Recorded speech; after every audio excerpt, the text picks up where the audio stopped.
राज्याचे माजी उपमुख्यमंत्री तथा गृहमंत्री छगन भुजबळ यांच्या समर्थनार्थ आज नाशिकमध्ये संपूर्ण ओबीसी समाज हा एकवटलेला आहे। या ठिकाणी जे मोर्चेकरी आले ते सिंदखेड राजा, बुलढाणा, औरंगाबाद अशा महाराष्ट्राच्या विविध कानाकोपऱ्यातून या ठिकाणी ओबीसी समाज हा एकत्र झालेला आहे। लाखोंच्या संख्येने हा समाज या ठिकाणी एकत्र आलेला असून या समाजाचं एक म्हणणं असं आहे की शहाबुद्दीनला जामीन मिळतो आणि सगळे तथाकथित जे नेते घोटाळ्यांमध्ये स्कॅम झालेले आहेत तर त्यांना जामीन मिळतो, ते बाहेर येतात। मग छगन भुजबळ साहेबच मध्ये का असं या मोर्चे ओबीसी समाजाच्या लोकांचं म्हणणं आहे।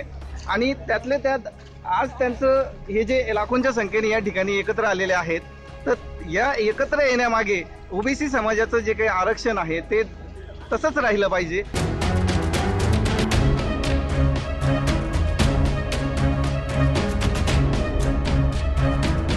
छगन भुजबळ हे सगळ्यांना किंवा सरकारी यंत्रणेला चौकशीमध्ये सहकार्य करीत असताना सुद्धा हे असं त्यांना कोठडी का किंवा त्यांना जामीन का मिळू नये याच्यासाठी हा त्यांनी त्यांच्या समर्थनार्थ काढलेला हा मोर्चा आहे। नाशिकमध्ये निघालेला हा विराट मोर्चासाठी अजूनही लोक लाखोंच्या संख्येने येत आहेत। तर हे आपण आपल्या व्हिडिओमध्ये बघू शकतो। लोकमत ऑनलाईनसाठी कॅमेरामन राजू ठाकरेसह विजय मोरे, नाशिक।